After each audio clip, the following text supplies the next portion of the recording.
Mga kautang, alam nyo ba na itong loan application na pag-uusapan natin for today's video ay merong nakapag-loan agad ng 7,000 pesos sa kanyang unang hiram dito. At guess what daw mga kautang, no? Buo niya raw nakuha yung 7,000 pero babayaran lamang sa loob po ng 14 days.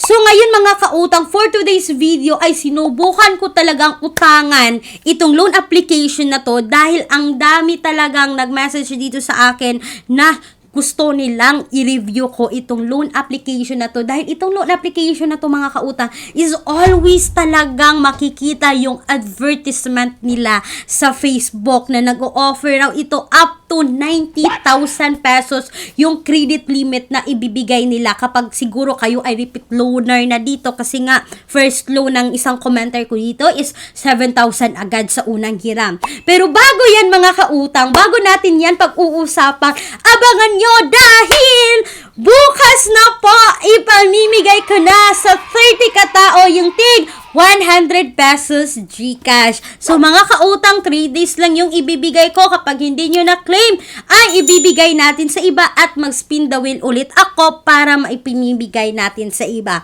So ito na nga mga kautang, yung pag-uusapan natin is makikita natin sa Google Play Store or sa App Store mga kautang. So, ibig sabihin, kailangan natin siyang i-install, kailangan natin siyang i-download, at mga kautang, kapag tayo ay nag-install, kapag tayo ay nag-download, is kailangan nilang i-access yung phone natin. Nanghihingi sila ng permission to access our phone, mga kautang. Nanghihingi sila ng permission to access location, contact information, files, media, and photo, yung camera natin, yung phone status, yung storage, at yung application list natin. Yan yung mga ina-access nila.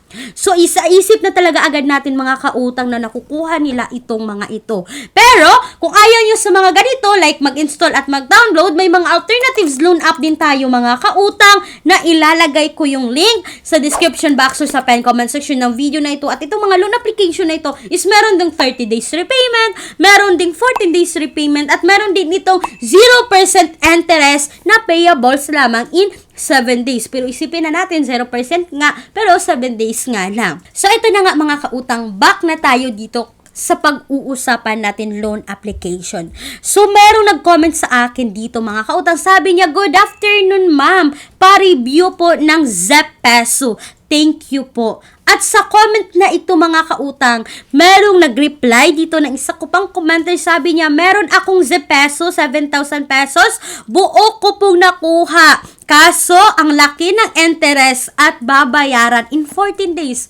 Gaano nga ba kalaki yung interest dito kay Zep Peso? So, ito na nga mga kautang, no? As usual, nag-apply ako dito kay Zep Peso, mga kautang, no? Kailangan nating maglagay ng basic information, pero dito pa lang mga kautang, meron na silang paalala or reminder. Sabi dito mga kautang, phone status. We collect specific information about your phone, such as your phone's unique device ID, phone model, by etc. Analyzing your phone status, we can avoid fraudulent operations and ensure the securities of your loan process. At ito na nga mga kautang, sa basic information, kailangan natin maglagay dito ng email natin, primary address, complete address, at so mga kautang, sa contact information, nanghihingi sila dito ng 4 contact information. At dito na tayo mga kautang, yung mga valid ID na pwede dito is UMID, passport, SSS, PRC ID. Yan yung mga highly recommended nila, but meron pa silang other options sa ID like driver's license, TIN, postal, PhilHealth ID, national ID, voters ID, at pag-ibig ID. So, pag-apply ko dito mga kautang ng postal ID yung ginamit ko dito. At eto na nga mga kautang, for higher credit limit mga kautang, pero ito ay optional lamang, is pwede ninyong i-upload dito yung company ID, yung payslip ninyo, yung driver's license, or other documents mga kautang, or other proof of income ninyo. So, pagkatapos yan mga kautang, proceed agad tayo sa kanilang payment method at sa kanilang face verification. So, meron silang 10 seconds dito mga kautang no na evaluation. And after that evaluation mga kautang is na auto-decline po ako dito kay Zep Peso. So, ibig sabihin mga kautang, ako mismo ay hindi na-approve dito. At eto na nga mga kautang no, sa 7,000 kanina na offer sa kanya first loan niya is babayaran niya mga kautang ng 9,000 sa loob lamang ng 14 days. So, ibig sabihin, nasa 2,000 yung tubo sa loob in 14 days dito kay Zpeso. At ito pa mga kautang, since hindi ako na-approve dito, no, kay Zpeso is ibibigay ko sa inyo yung mga experiences, latest experiences ng mga nakautang dito. So, ito ay given noong November 4, mga kautang 2024. Sabi niya, not very customer-friendly, insensitive, high-interest loan, no consideration, customer service is trash. Only given 7 days to repeat. They do not send reminders for due dates and alam nyo mga kautang, sabi niya dito, no, nakatanggap siya ng 205 messages from different numbers. So, ibig sabihin, nanghaharas itong si Zpeso. At hindi lang yan mga kautang, no. May isa pang comment dito, sabi niya, terrible experience. Zpeso loan app is misleading and far from transparent. So, mga kautang, ito na yung sabi ko, na iba talaga yung makikita natin sa kanilang advertisement sa Facebook na sinasabing 90 days repayment, 180 days repayment, sabing 90,000 yung makuha dito. Sabi niya mga kautang, 7 days lang naman. Hindi legit na 91 days to 365 days.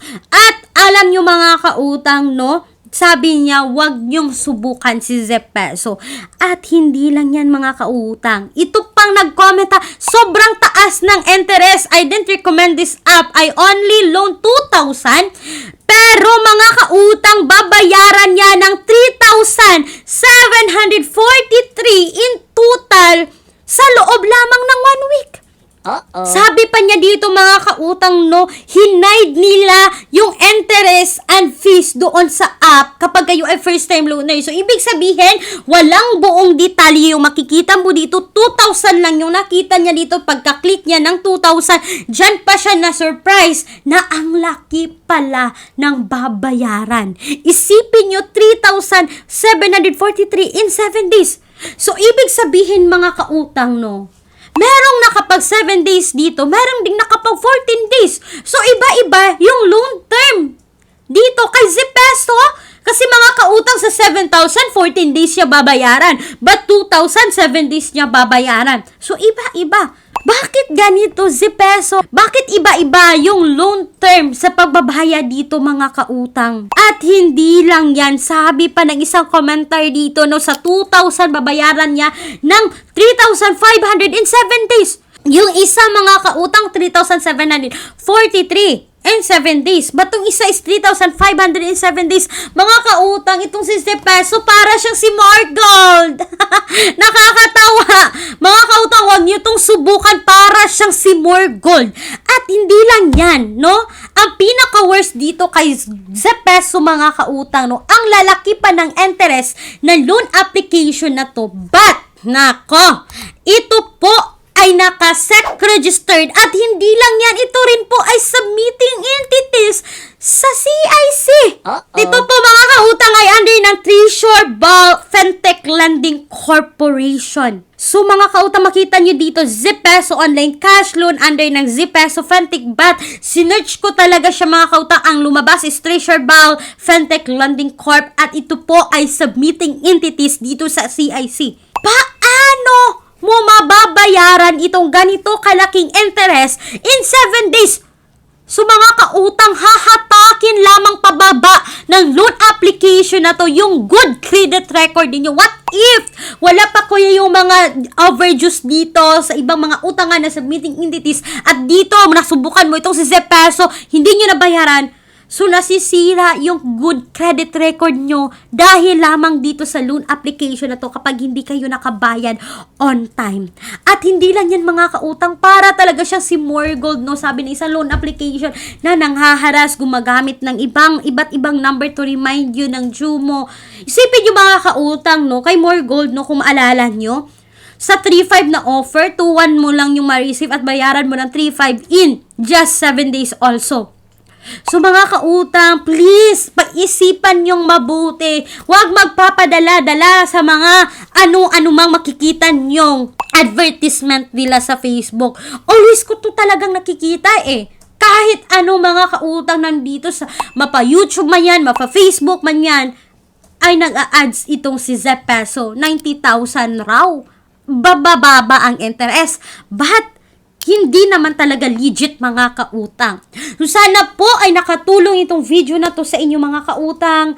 At abangan nyo pa yung susunod uploads ko dahil may sorpresa akong hatid sa inyo. Sana po mga kautang ay nakatulong itong video na to. Bago ko tapusin, kung kayo nga ay employed or self-employed at gusto nyo umutang sa bangko, no, they offer minimum of 20,000, maximum of 2 million pesos. Yes mga kautang, please take note that all applications submitted is subject for bank approval. Once again mga kautang, this is Clarice, ang inyong number 1 pala utang dahil utang is life. Bye bye bye mga kautang!